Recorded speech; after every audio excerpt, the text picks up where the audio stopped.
Hi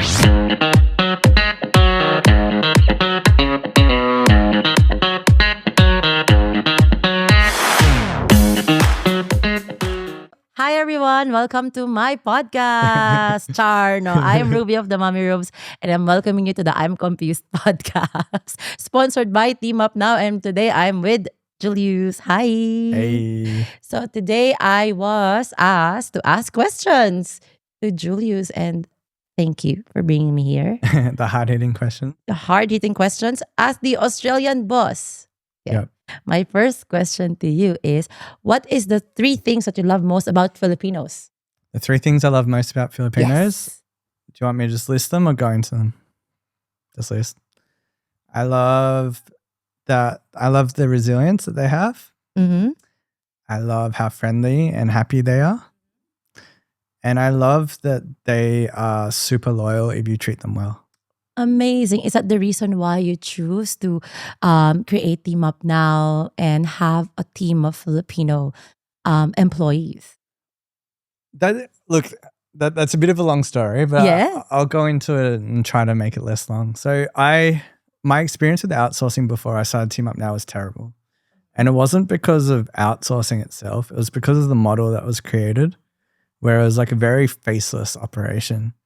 I was working in an accounting firm. Information was being sent offshore to India and it would come back onshore. And more often than not, it was like wrong.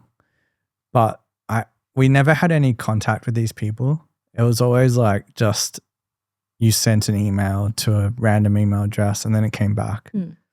So when I decided to start my own business, which was a fractional CFO business at the time, so I had clients, I needed help with bookkeeping and just like somebody to do the spreadsheets and that kind of thing. I knew that I couldn't afford to have someone onshore, but I wanted to get someone great offshore.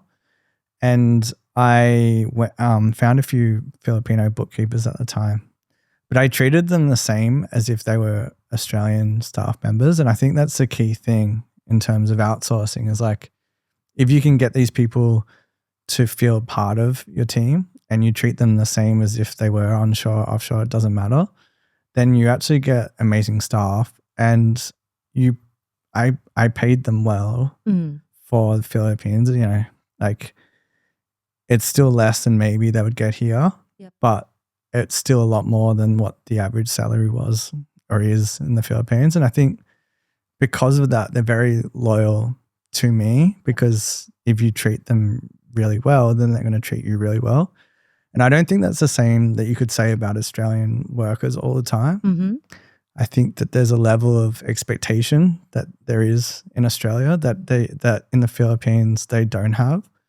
So I've found that, you know, I could have done India, Vietnam, a few other countries, but I think just like the vibe and the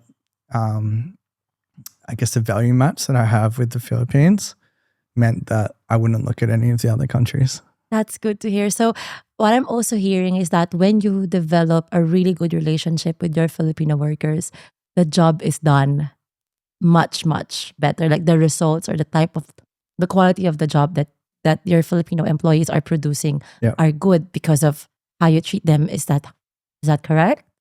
It is. And it's also like I can have the honest conversations. Mm-hmm. So if something's not happening the way that I need it, I can be a little bit more direct than if generally with Filipinos because we've built that trust between us.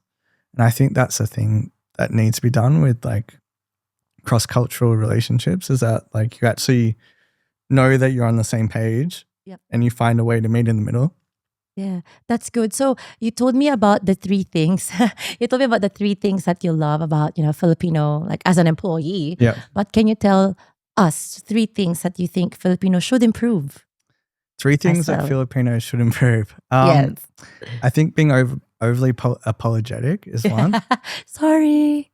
Yes. So I think it's something that like when I look at it from the Western cultural standpoint, sorry is a special word. It's a word that's reserved for when you want to say something to somebody that you've wronged. Mm-hmm. And I think that it gets lost in Filipino culture a little bit when you always are overly apologetic. But I think that's a cultural thing. Like, Mm-hmm. I understand it, but it's something that I do encourage my team not to do, because it like, especially when they're working with other clients, I'm a lot more understanding than potentially other Australians going to be, and it can have that lack of confidence element to it when someone's always apologizing for just their existence. So Yeah. Apologize. I'm so sorry I'm here. yeah, exactly. That's how it feels sometimes. Yeah. I think the second thing would be the sir, madam thing.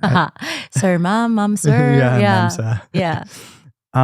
For me, it creates a class divide that doesn't need to be there. Ooh, So- class divide. Yeah. So, like, yes, I am somebody's boss, but I do see them as an equal human being. And that's the thing that I think gets lost when you're having titles like sir, etc. So that's something that definitely I do not encourage at all. My team are very good at, like, if they want to troll me, Yeah. they will call me sir or boss or Yeah. mister. Master. Master. I like master. Yeah. And I know that generally they're doing it sarcastically if Yeah. they're doing it. Yeah. But yeah, so that's the second thing. And the third thing, look, I think sometimes resilience can be a negative. And what I mean by that is people can put up with too much Oh, yes. and not put their hand up. So I've had that in my team where, they won't tell us that something's going on in the background, either in work or outside of work, until it's too late. And then it becomes a big problem when it could have been stamped on a little bit earlier. So I think that the resilience, while a positive, and it also can push into the negative.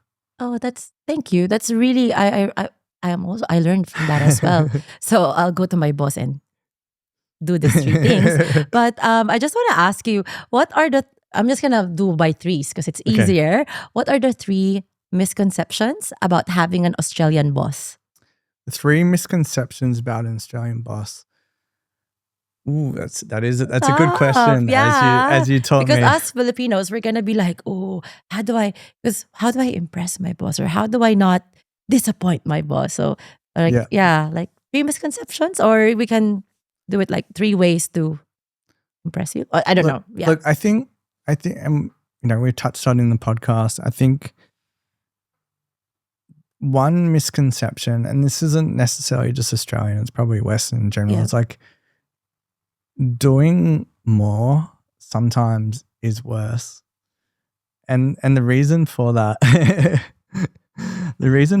is because it creates it does create a culture that, if everybody's putting in a certain amount and then somebody's putting in more amount, then it, like, Western culture will say, why are they doing that? Not thank you for doing it. So I think it's about meeting the expectations well, rather than necessarily, if somebody's staying to 9 p.m. every night and everyone else is staying to 6, I would not encourage that in my team, because if somebody's working 12 hours per day, I'd rather them work the 8 hours, which they'll still hit the goals that they need to hit and have that 4 hours with their family, than, putting in the extra amount and potentially making my other staff members feel like they should be doing the same thing, and then that work-life balance just dissipates.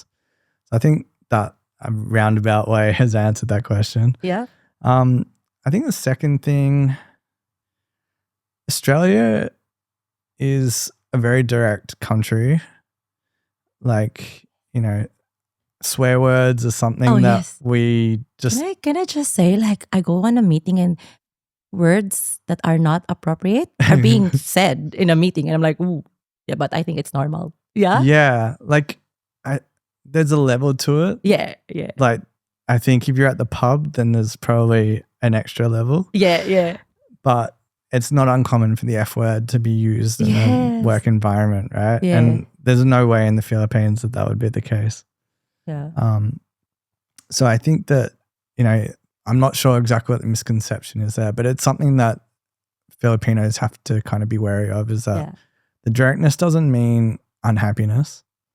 It just is directness. It's just a thing. It's not like a There's no bad other thing. layer into it. Yes. That's it. Yeah. Correct. So if I swear, it's not because I'm frustrated or angry per se. It might just be because it felt good at the time. Yes. Yes. And the last one? The last one, another misconception. I think I'm trying to think back to some of the situations that have come up. Trying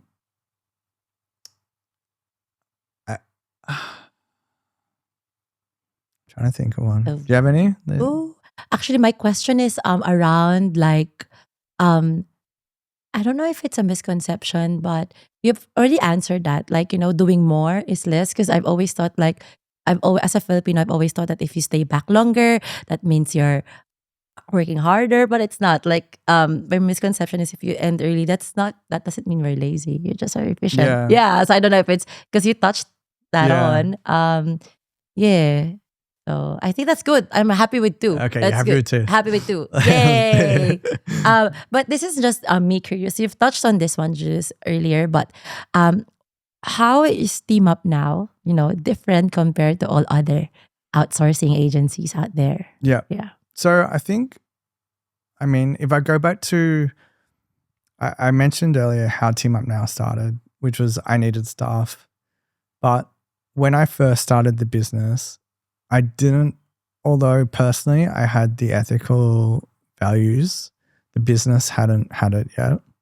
And it took something happening in my work career to push me to push that into business. And it was because I didn't want people to be treated the way that I was treated, right? Oh, yeah. So when I finished what I was doing and moved into what I'm doing now, Team Up Now, I wanted to create something that felt purposeful to me, and something that I could protect people from the things that happened to me, right? So I think that that's our difference. And Isa, my business partner, she has, the great thing about our partnership is that she's come from a freelancer background. I've come from a client background. So we've seen both sides of the ledger. She's seen it more firsthand in terms of people that have been told they have to be paid $2 per hour type thing and all that kind of stuff. So putting our 2 experiences together and creating something that is going to protect the people that work for us, but also on the other side, give clients a better outcome. Yep. Because like I said before, Filipinos are incredibly loyal. So if you treat them well and give them good work-life balance and all the things that, like, positive things that we can provide to our team, then on the other side, the client should be getting better outcomes because the team really want to work for the client. Yeah. And because we do have the ethical lens to what we do, we're able to qualify clients they're not going to come to us unless they're the type of person that this speaks to them, which means that 99% of the time, the staff are working with a great boss as well. That's good. Yeah. Yeah. So I think that's the difference. So what do you think is the common, I'm going to ask you a misconception about having like an outsourcing or outsourcing per se? Yeah. Yeah. Because I know that's what you offer, but what are the common misconceptions about it? I think the biggest common misconception is it's just for like back-end simple admin tasks. Yeah. The Philippines has 115 million people. Yeah.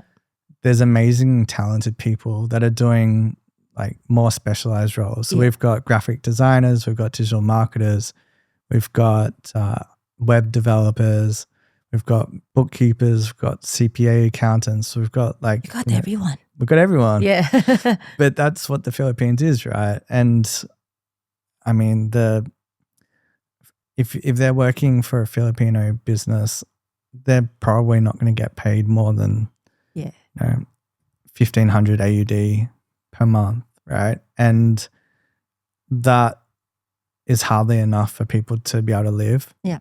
which means that because they're not getting a living wage, then they have to go find other things. So they're going to work 60 to 80 hours potentially a week just to make do. So I think that, with our model, we're able to give those people a bit more, which actually like helps them. Yeah. So because of that, we're able to get more talented staff than we would otherwise, because people that are, educated look to outsourcing companies because they're able to get paid more than they would if they're working with Filipino companies. Yeah, and I think the beauty of being of outsourcing through Team Up Now is because they are guided by Australian bosses, and if like an Australian company hires a Filipino, let's say, agent or like a freelance virtual assistant, there might be a disconnect because you're an Australian, this is a Filipino, but having you as their boss, you're kind of like intertwine them seamlessly. You're integrating that two cultures together. I mean, I'm not new to the virtual, hiring a freelance agent or a VA in the Philippines. But for me, it's an advantage because Filipino to Filipino, we can have that communication. But to have, like, for example, an Australian company or an Australian individual wanting to hire like a virtual assistant from the Philippines, you kind of like give that edge because you're able to teach this VAs like the culture, the expectations on how to make sure that as a client, as an Australian client, my needs are met and their needs are met as well. Like we don't just, oh, it's just cheap. I can just pay them $2 per hour. But you as the company, you give your client the best output, but at the same time, you give your own employees the best, salaries and the best benefits. Yeah, and I think because I'm based here and Isa's based in the Philippines, it means that we're able to come at things from a very different point of view, but we have the same values, which means that like we get to that midpoint. Because I think, the fairness comes where both the client and the staff member are happy. And then, we win because of that. We call it like a win-win-win thing. So staff member wins, client wins, and then we win because we don't have unhappy stakeholders. That's actually like a benefit of having like Team Up Now. So my other question: how do you manage time zones, time differences? Because I just got home from Queensland, and I realized Queensland is an hour behind from Sydney. And now Sydney is 3 hours behind Philippines, but Queensland is 2 hours behind. So what's your working hours? How do you manage that? I just work all the time, Rovie. I thought they're not allowed to work so much. Too much work is too much. But how do you manage? I take that back. Yeah. Look, I think, so the team works based on what their client is. So if their internal team, they work my hours. So unfortunately they have to start at 6, which, It's okay. We wake up 5 a.m. in the Philippines to get through traffic. But anyway, True. Yeah. But they're finished by like 3 p.m. whatever. So they've got the rest of the afternoon to do what they want. Yeah. But and then we've got a few Queensland clients, so they'll start at 7. Yep. And so look, I basically just work Australian hours plus then another 4 or 5 after. I probably shouldn't be, but when you're a business owner, you just got to do it sometimes. Exactly. So I have one more question, Julius. I know you're working Australian.